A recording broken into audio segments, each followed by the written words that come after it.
Bismillahirrahmanirrahim. Assalamualaikum warahmatullahi wabarakatuh. Alhamdulillahirrabbilalamin. Wassalatu wassalamu ala rasulillah wa ala alihi wa sahbihi ajma'in, amma ba'du. Pertama-tama mari kita panjatkan puji syukur kehadirat Allah Subhanahu wa taala yang telah memberikan kita nikmat karunia sehingga saya dapat melakukan presentasi mengenai studi kasus terhadap bisnis Capcus.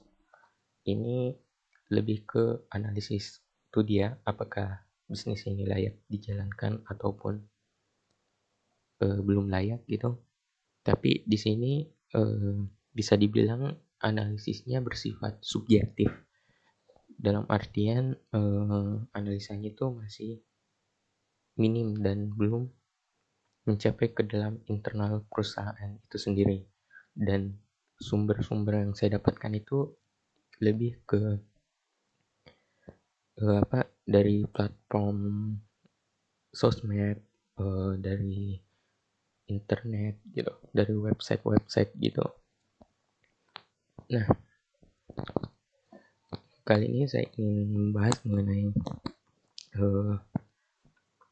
studi kasus bisnis Capcus. Seperti saya bilang tadi, kita langsung mulai saja gitu. Nah, beberapa poin yang akan dianalisis yaitu pertama, ide bisnis, segmentasi pasar dan pemasaran, aspek teknis dan teknologis, hingga analisis SWOT. Nah, 4 poin ini sangat bisa ketiga poin ini penting untuk mengetahui apakah bisnis tersebut layak ataupun enggak gitu. Tapi salah satu poin yang dibuat yaitu analisis SWOT, di mana itu untuk melengkapi apakah analisis tersebut udah layak atau enggak untuk melakukan analisis bisnis tersebut. Jadi keempat poin ini bisa dibilang penting gitu. Nah, kali ini saya ingin membahas mengenai ide bisnis terlebih dahulu. Oh iya, sebelumnya kita akan membahas dulu biografi usaha Capcus. Nah, pemilik dari usaha Capcus ini yaitu Randika Prawira Putra. Nah, nama usahanya itu namanya Capcus yang memiliki slogan ngopi yang bikin kenyang. Nah, di sini mereka juga bisa dibilang mereka punya branding sendiri, yaitu mengenai slogan-slogan ngopi yang bikin kenyang gitu. Nah, kemudian produk usahanya itu berupa minuman, dan alamat usahanya yang pusatnya bukan cabang, yaitu berada di Jalan Pandanaran, Kaliurang, kilometer 12,5, Desa Sardono Harjo, Kecamatan Ngaglik, Kabupaten Sleman, Daerah Istimewa Yogyakarta. Nah, tahun beroperasinya bisnis ini beroperasinya di tahun 2012 sampai saat ini. Nah, saya ingin menambahkan bahwa pencapaian ini bisa dibilang yang saya dapatkan di beberapa postingan Instagram akun bisnis mereka itu, yang saya dapat pencapaiannya itu beberapa hadiah dari Bank Mandiri dari tahun 2012, 2015 mendapatkan hadiah dari Kemenkop, 2016 hadiah dari BSM, kemudian 2017 mendapatkan hadiah dari Kemenpora, dan semuanya itu berasal dari lomba bisnis plan. Nah, soal kejuaraan juara 1 atau juara 2 atau sebagainya itu saya belum mendapatkan informasi lebih lanjut mengenai itu. Jadi mohon dimaklumi. Nah, kita langsung ke poinnya, yaitu ide bisnis. Nah, ide bisnis tersebut muncul di saat owner. Nah, saat itu memang sering berjalan-jalan sembari mengamati beberapa usaha yang dia lihat. Hingga satu saat beliau perlahan tertarik dengan bisnis yang berkaitan dengan usaha gerai minuman, hingga menjadi usaha franchise atau usaha waralaba, dan saat itu juga beliau masih kuliah. Nah, ceritanya mereka ini masih kuliah ya saat itu di tahun 2012. Nah, Di saat itu juga peluang bisnis beliau mulai ada di saat beliau itu melihat beberapa usaha-usaha yang diamati sembari berjalan-jalan gitu. Nah, sehingga beliau itu sembari berbisnis. Nah, beliau sambil berbisnis. Beliau itu sambil berbisnis gitu. Nah, kemudian beliau menamakan sebuah usahanya yang bernama Capcus. Nah, hingga setelah usaha itu beroperasi, beliau memang rutin mengikuti lomba bisnis plan. Nah, seperti saya ucapkan tadi dari pencapaian mereka, inilah dia memang rutin mengikuti lomba bisnis plan dari tahun ke tahun.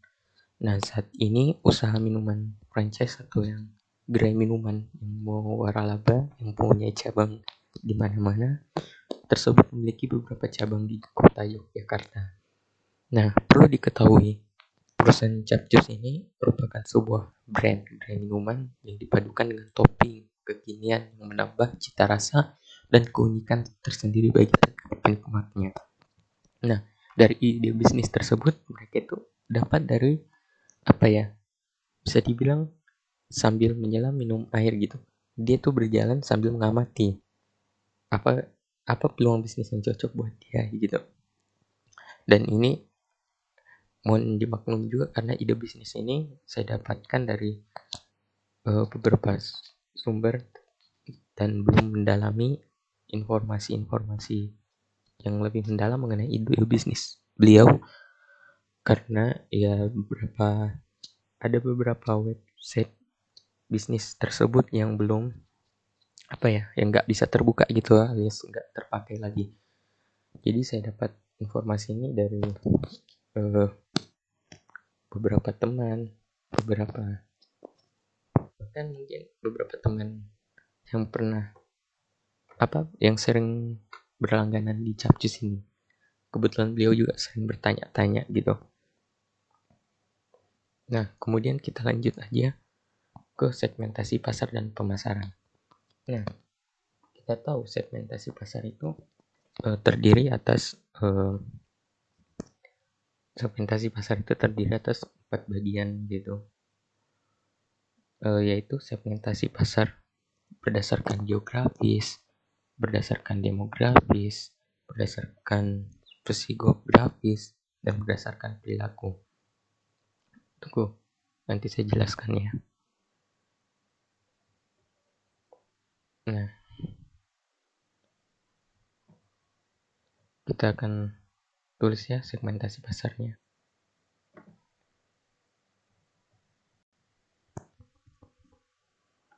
Nah, itu segmentasi pasar geografis,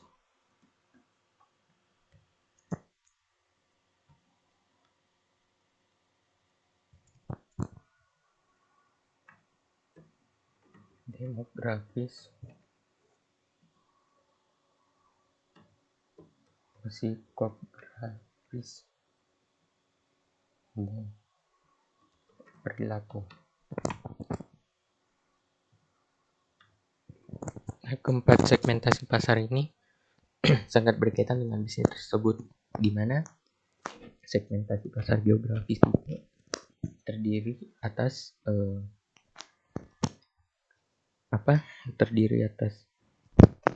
gaya hidup dan kepribadian. Nah, gaya hidup dari seorang owner dari bisnis tersebut memang bisa dibilang memiliki gaya hidup yang sederhana dan cukup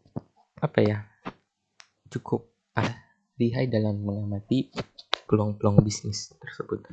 Nah, kedua dari segmentasi pasar demografis itu terdiri atas wilayah, ukuran atau kota, kepadatan iklim. Nah, dari sisi demografisnya itu dia melakukan bisnis tersebut di Jogja dan memiliki beberapa cabang gitu. Dan cabangnya itu sangat strategis. Dan ketiga yaitu dari sisi psikografis. Nah, psikografis ini lebih ke kepribadian owner tersebut gitu. Mohon maaf, segmentasi pasar geografis itu tadi maksudnya dari wilayah dia kan mempunyai beberapa cabang gitu, beberapa cabang bisnis di Jogja. Dan sementara segmentasi pasar demografis itu terdiri atas usia pembeli, kelamin pembeli, siklus hidup. Yang penting itu lebih ke analisis data mengenai berapa banyak konsumen dari bisnis tersebut. Jadi pembagiannya dari berdasarkan umur, berdasarkan usia, berdasarkan jenis kelamin dan sebagainya. Kalau psikografis itu berdasarkan dari perilaku pebisnis tersebut.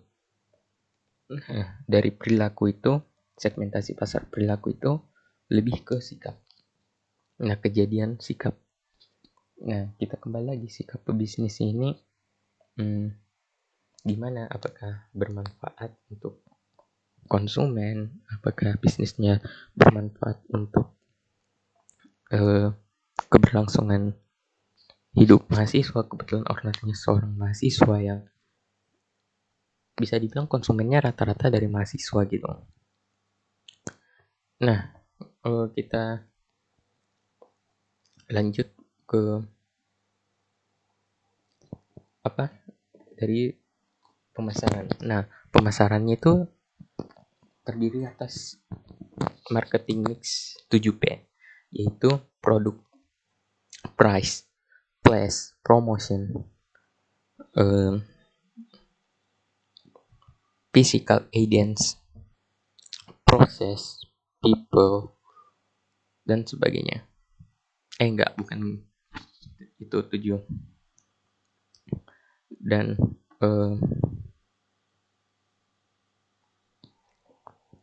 saya akan jelaskan produk. Produk itu lebih ke produk ya, benda, barang yang dia jual. Nah, produk yang dia gunakan untuk melakukan bisnis itu yaitu produk minuman gerai, bisa dibilang minuman kopi ya, semacam kopi yang dipadukan dengan beberapa topping kekinian dari berbagai rasa. Nah, produknya itu beragam gitu. Dan kedua yaitu price, harganya sangat terjangkau. Nah, dan cocok untuk uang saku mahasiswa. Yang kisaran harga minumannya itu dari 7.000 sampai 15 ribuan. Nah, yang saya dapatkan itu dari sumber Google gitu. Yang saya lihat menunya itu rata-rata harganya 7.000 sampai 15 ribuan, dan toppingnya itu kisarannya 1.000-an sampai 3.000-an. Itu tergantung rasanya gitu. Place itu berarti tempat usaha. Nah, tempat usaha bisnis tersebut berpusat di Jalan Pandanaran, Kaliurang, kilometer 12,5, Desa Sardonoharjo, Kecamatan Ngaglik, Kabupaten Sleman, Daerah Istimewa Yogyakarta. Dan masih banyak beberapa cabang yang lainnya di Yogyakarta. Nah, dan yang saya dapatkan itu dari analisis saya itu, dia itu memiliki cabang 13 cabang gitu. Nanti saya sebutkan ya. Nah, kemudian lanjut ke promosi. Nah, promosi lebih ke pengiklanan gitu. Nah, promosi dilakukan melalui mulut ke mulut para konsumen. Nah, dia ini melakukan promosi dari mulut ke mulut konsumen karena bisa dibilang kan dia waktu itu kan seorang mahasiswa. Mungkin waktu saat itu dia mempromosikan bisnisnya itu melalui teman-teman mahasiswanya gitu. Dan utamanya melalui beberapa platform sosmed. Walaupun diantaranya ada platform sosmed yang sudah tidak aktif lagi selama bertahun-tahun. Nah, ini yang bagi saya sangat disayangkan. Walaupun promosinya sangat bagus dan bisa dibilang berhasil, namun promosi melalui sosial medianya itu masih dibilang masih kurang dimanfaatkan sebaik mungkin gitu. Soalnya dari beberapa sosmed yang saya lihat, dari akun Capcus Facebook itu aktifnya terakhir tahun 2019 akhir. Dan di Twitter, Twitter apa? Ya, dan di Twitter itu aktifnya itu terakhir tahun 2016. Dan saya harap promosinya itu lebih dimanfaatkan lagi di sosial media biar pemasaran itu lebih meluas gitu. Biar sampai seluruh Indonesia gitu maupun seluruh dunia. Kelima, people atau orang. Nah, orang-orang ini yang melakukan bisnis itu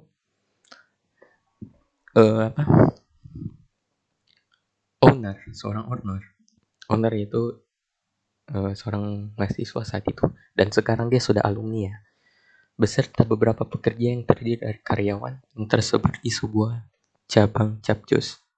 Nah, dan diantaranya terdapat mahasiswa yang bekerja bila ada waktu luang. Nah, ownernya ini seorang mahasiswa gitu, mantan mahasiswa, dan dulu saat itu juga mahasiswa, dan sekarang dia udah tamat gitu. Dan beberapa pekerja, yaitu sumber daya manusia, kan dia memiliki banyak cabang, jadi otomatis dia membutuhkan sumber daya manusia yang luas, yang banyak gitu.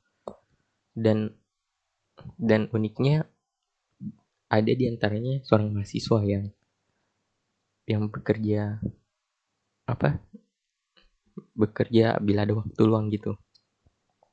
Berarti dia bukan bekerja dalam artian bekerja terus menerus gitu. Bila gak ada tugas kuliahnya mereka itu, dia bekerja di situ. Ada beberapa mahasiswa gitu.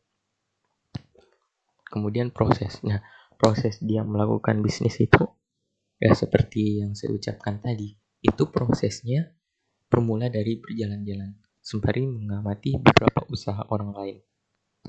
Dan kemudian beliau tertarik untuk memulai bisnis minuman, serta beliau rutin mengikuti beberapa lomba bisnis plan dari tahun ke tahun. Nah, mungkin batu loncatan dari bisnisnya tersebut itu dia mengikuti lomba bisnis plan hingga mendapatkan beberapa hadiah dari Bank Mandiri, BSM, Kemenkop, Kemenpora.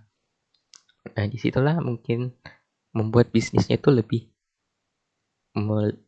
waralaba gitu, lebih besar gitu. Dan terakhir, physical evidence, yaitu tampilan fisik. Nah, tampilan fisik dari tempat usahanya sebenarnya banyak sih cabangnya, tapi saya menyatukan aja ya. Intinya aja gitu, usahanya itu berupa ruko tempat konsumen untuk menikmati produk. Yang di depan ruko tersebut ada gerobak tempat pembuatan minuman serta desain tempat duduk untuk konsumen menikmati produk tersebut berupa kedai kecil. Nah, berarti dia itu mempunyai kayak bisa dibilang punya outlet yang indoor, dan bisa juga di sisi lain dia juga mempunyai cabang yang berupa outdoor gitu. Nah, kemudian dari pemasaran itu kita harus menilai indikator, dan penilaian ini bisa dibilang penilaian subjektif dari saya karena ini bisa dibilang analisis yang saya lihat. Jadi mohon dimaklumi kalau terjadi kesalahan gitu. Nah, kita lihat indikator penilaian itu berdasarkan ranking dan kondisi.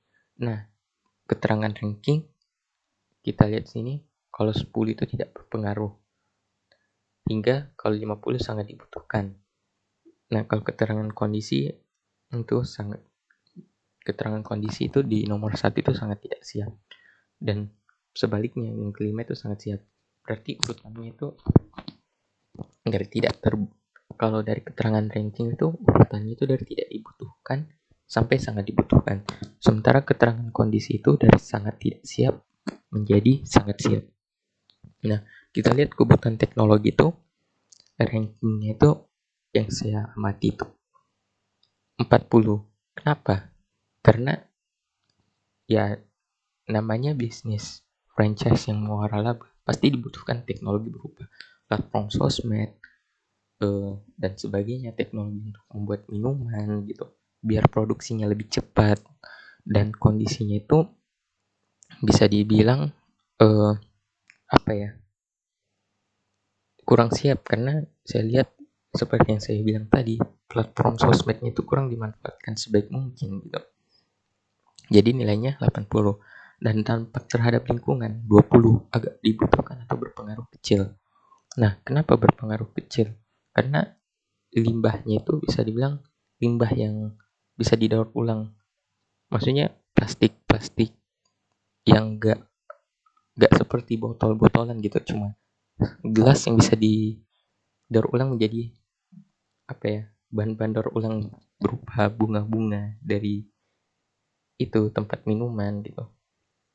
Jadi dari dampak terhadap lingkungannya nggak berpengaruh ke sosial masyarakat, dan kondisinya itu sangat harus siap, mengingat itu limbahnya juga nggak beracun gitu.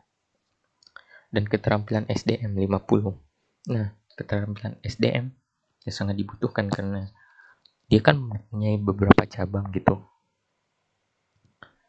Nah, kemudian kondisinya dibutuhkan dan berpengaruh karena memang memiliki cabang yang banyak ya usahanya. Dan nilainya 200, modal 40. Nah, dibutuhkan karena ya kembali lagi bahan baku, air, listrik, dan sebagainya itu sangat dibutuhkan untuk bisnis tersebut. Dan kondisinya cukup siap dan aksesnya dapat kok. Selama ini yang saya dapatkan cukup mudah kok, cukup siap. Dan permintaan pasar untuk saat ini bisa dibilang sangat laku ya, sangat dibutuhkan gitu. Karena ya tau lah, tren pembelian konsumen itu berubah sering berjalannya waktu, jadi sangat dibutuhkan gitu permintaan pasar. Dan kemudian kondisinya itu sangat siap, mengingat sekarang bisa dibilang Capcus itu udah mewara laba gitu, sudah besar, misalnya lumayan besar lah bisnisnya karena buka dari tahun 2012. Kemudian dari bahan baku, nah bahan bakunya itu sangat dibutuhkan memang, dan kondisinya itu siap. Nah, bahan bakunya ini mungkin karena berbagai rasa ya, bisa dibilang banyak kendala gitu untuk mendapatkannya. Nah, dukungan masyarakat nah dibutuhkan karena dia juga ownernya kan juga berasal dari mahasiswa dulu, jadi dia mengajak teman-teman mahasiswanya untuk melakukan bisnis tersebut. Dan kemudian kondisinya itu bisa dibilang sangat siap dan cara mendapatkannya mudah saat itu. Peraturan pemerintah, menurut saya sih peraturan pemerintah ini gak terlalu dibutuhkan ya. Maksudnya membuka bisnis tersebut gak perlu kayak terlalu formal gitu, cukup buka asal legal aja, gak perlu kayak pakai surat bla bla bla gitu. Namanya juga outlet kecilan ya. Dan kemudian kondisinya itu pun kalau kita melakukan izin ke pemerintah itu bisa dibilang ribet gitu. Jadi ya kondisinya susah gitu, biar tidak ada akses kecuali kalau orang dalam gitu. Dan nilainya itu kalau diakumulasikan itu menjadi 1040 gitu. Kemudian kita pindah ke aspek teknis dan teknologis. Nah, aspek teknis dan teknologis itu terdiri dari pemilihan dan perencanaan produk, pengawasan kualitas produk, tata letak lokasi, pemilihan teknologi. Nah, pemilihan produk pertama, pemilihan produk dari bisnis Capcus itu gerai minuman yang dipadukan dengan topping kekinian yang menambah cita rasa dan keunikan tersendiri bagi penikmatnya. Kemudian kedua itu pengawasan kualitas produk. Nah, kualitas produk yang lumayan baik walaupun belum resmi mendapatkan sertifikat BPOM maupun MUI, namun produk tersebut masih terbilang tidak memiliki unsur haram. Nah, menurut saya ini yang saya dapat dari informasi website apapun, sepertinya dia kayaknya belum mungkin udah daftar tapi belum mendapatkan respon dari BPOM maupun MUI. Tapi yang saya lihat sih dari bisnisnya tersebut gak ada unsur haramnya kok, masih terbilang aman kok bagi saya gitu. Dan kemudian tata letak lokasi. Nah, lokasinya itu berpusat di Jalan Pandanaran gitu. Kemudian memiliki beberapa cabang di Yogyakarta. Nah, di antaranya Jalan Kaliurang, di Jalan Nusa Indah, Jalan Paingan, di Jalan Bimo Kurdo, Jalan Supomo, Jalan Wahid Hasim, Jalan Pandega, Jalan Taman Siswa, Jalan Gelagasari, Jalan Raja Wali, Perang Kritis, dan maupun di Kopma UGM. Nah, dan beberapa lokasi tersebut sangat strategis. Maksudnya tempat para konsumen itu strategis untuk konsumen gitu. Ada yang berasal dari mahasiswa, ada yang dari pekerja, ada dari anak kecil, orang dewasa gitu. Berarti tempatnya itu sesuai dengan sesuai dengan pemasarannya gitu, sesuai dengan sasaran konsumennya. Dan kemudian kita beralih ke pemilihan teknologi. Nah, pemilihan teknologi itu memulai beberapa platform sosmed. Namun saat ini beberapa akun sosmed tersebut mulai tidak update untuk membesarkan produknya. Nah, yang saya lihat itu yang update itu cuma di Instagram. Sementara di Facebook dan Twitter itu mulai nggak aktif lagi gitu. Dan beberapa websitenya itu mulai nggak terpakai gitu. Dan saya sempat membuka tapi nggak bisa diakses gitu. Nah, kemudian kita lanjut ke skala produksi. Nah, produksinya ini cukup besar dan meyakinkan sehingga konsumen tertarik pada produk tersebut. Nah, terbukti dari adanya beberapa cabang capcus yang strategis untuk diproduksi kepada konsumen. Nah, jadi kesimpulannya gitu dari analisis saya itu dari segi standar kelayakan bisnis, yaitu dari segi produk, kualitas, tata letak lokasi, skala produksi, dan teknologi, overall itu dianggap layak untuk melakukan sebuah bisnis. Walaupun saran saya yaitu dari segi teknologi, yaitu teknologi itu penggunaan platform sosmed dan penggunaan untuk bahan minuman sih masih dibilang cukup baik. Tapi penggunaan platform sosmed itu setidaknya harus lebih dimanfaatkan sebaik mungkin. Mengingat sasaran konsumennya itu bukan hanya di Yogyakarta, melainkan kita juga harus menyasar konsumen itu lebih ke seluruh Indonesia gitu. Nah, kemudian tambahannya lagi analisis SWOT. SWOT itu kepanjangannya itu strength yang berarti kekuatan, weakness berarti kelemahan, opportunities berarti peluang, dan threats berarti ancaman. Nah, kekuatan bisnis tersebut yaitu mudah dijangkau masyarakat, terbukti dari beberapa cabang informasi serta dari branding dari kalangan mahasiswa menjadi ciri khas dari usaha tersebut yang beda dari yang lain. Nah, terlihat dari slogan bisnis itu, bisnis capcusnya itu yaitu ngopi yang bikin kenyang. Berarti kekuatan bisnisnya itu bisa dibilang cukup kuat lah gitu. Apalagi beroperasinya itu cukup lama gitu. Dan berasalnya dan backgroundnya juga dari mahasiswa saat itu. Dan weakness, kelemahan. Nah, kelemahannya itu ya seperti yang saya ucapkan tadi. Platform sosmednya itu nggak dimanfaatkan sebaik mungkin. Tapi saya harap bisa dilakukan secara maksimal gitu. Dan ketiga yaitu opportunities. Nah, peluang bisnis tersebut adalah di mana para mahasiswa yang umumnya tertarik dengan minuman kekinian dengan topping dari berbagai rasa, dan owner tersebut merupakan mantan mahasiswa, di mana sasaran pasarnya cukup mudah diakses. Nah, peluang itu dapat dari di mana tren pembelian konsumen. Apalagi kan mahasiswa itu sukanya kayak boba-boba, kayak minuman-minuman franchise gitu. Jadi ya peluangnya itu masih dapat hingga saat ini.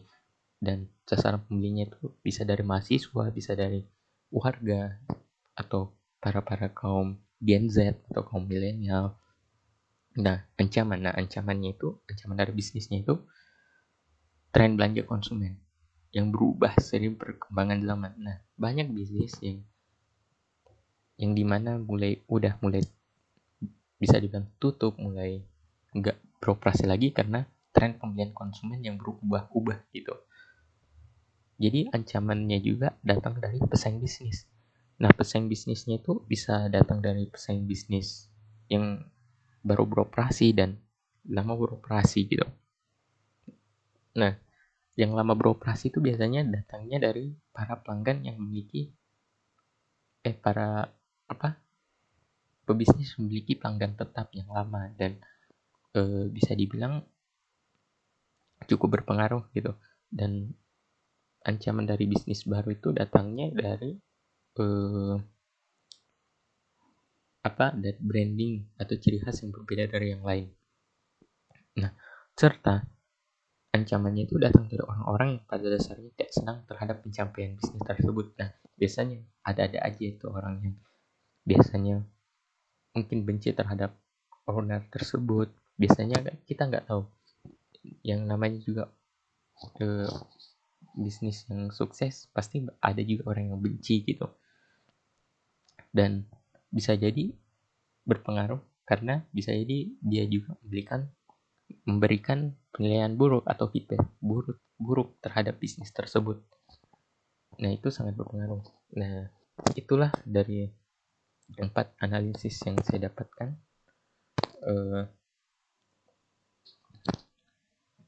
Kurang lebihnya mohon maaf karena kesempurnaan milik Allah Subhanahu wa taala dan kekurangan dari milik saya sendiri. Dan beberapa analisis tersebut bersifat subjektif ya, maksudnya informasinya belum mencapai dalam internal perusahaan. Nah, ini saya mau tunjukkan beberapa platform sosmed dari Capcus.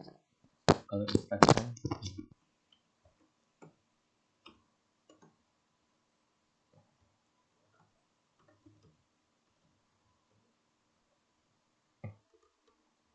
nah sementara kalau dari Twitter dan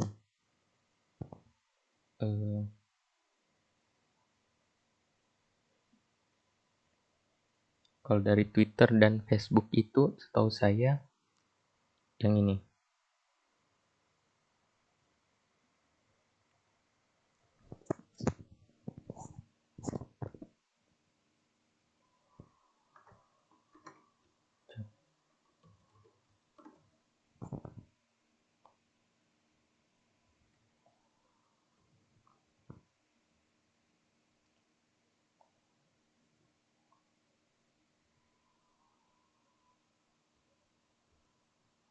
Kalau ini Twitter ya.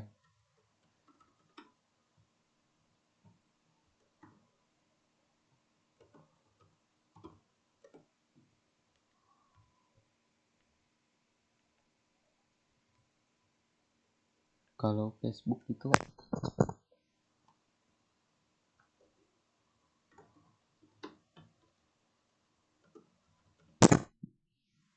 Capcus Indonesia.